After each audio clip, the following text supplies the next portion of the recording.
Еден многу критичен момент кај што граѓанското општество на вистина треба сериозно да се вклучи во промислата на различните аспекти на бегалската криза. Ова зошто? Заради тоа што мислам дека се одвиваат на тој план процеси, се превземаат политички одлуки и стратешки одлуки за Македонија, за кои ние не сме свесни.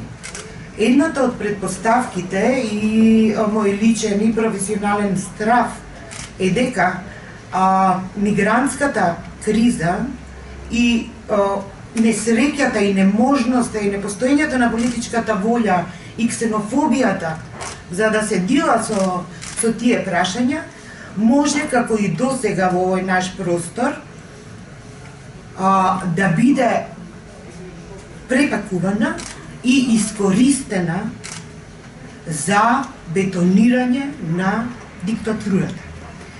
Заради тоа мислам дека прашањето покрај вредностните и хуманитарните аспекти, прашањето на заштитата на универзалните човекови права се наша одговорност исто така, но наша политичка одговорност во овие процеси, иако немаме информации доволно, е да застанеме и да прашаме и да се прашаме себе си, можеме ли ние тука нешто да спречиме? Бидејќи се уште верувам дека во граѓанското општество во Македонија има тој вид на потенцијали.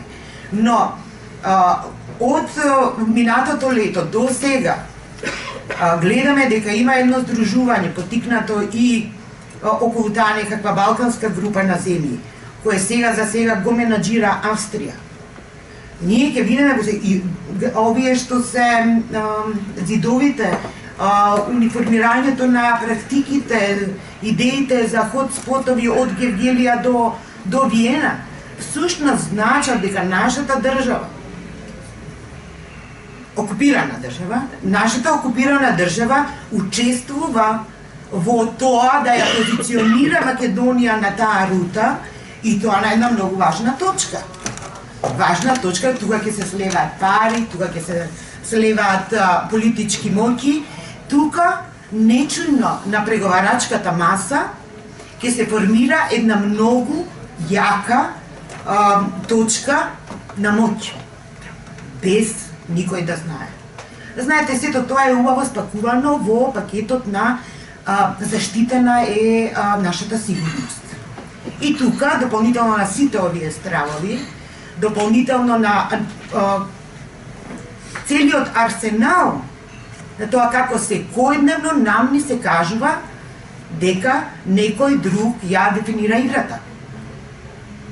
Не треба да спомнувам, меѓутоа сакам да кажам дека ова што деновиве се случуваше со ова божемно балансирано медиумско присуство е всушност уште еднаш демонстрирање на моќта.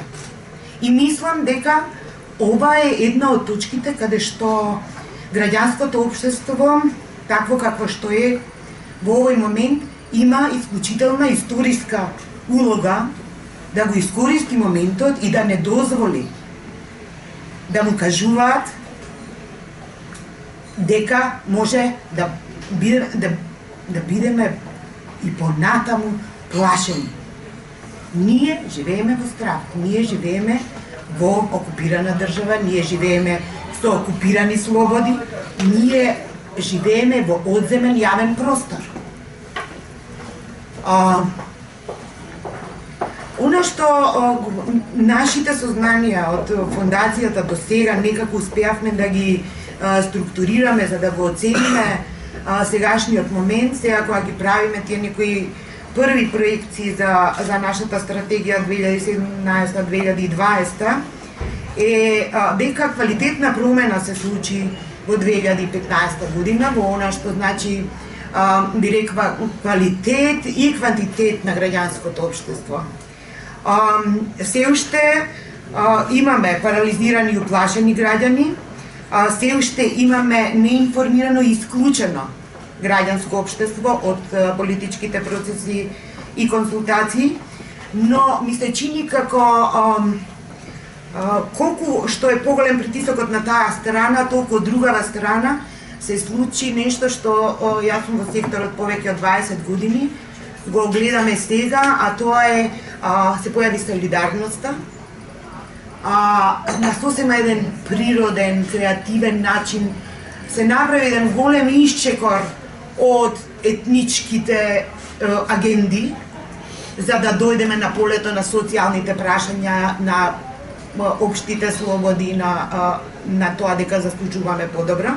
Со оглед на кризата имаме краткорочни, треба да се дефинираме краткорочни цели и некакви подолгорочни, за да обезбедиме ова што сите некако на покритичен или помалку критичен начин денеска го кажуваме, а тоа да си го вратиме просторот, да си го вратиме јавниот простор.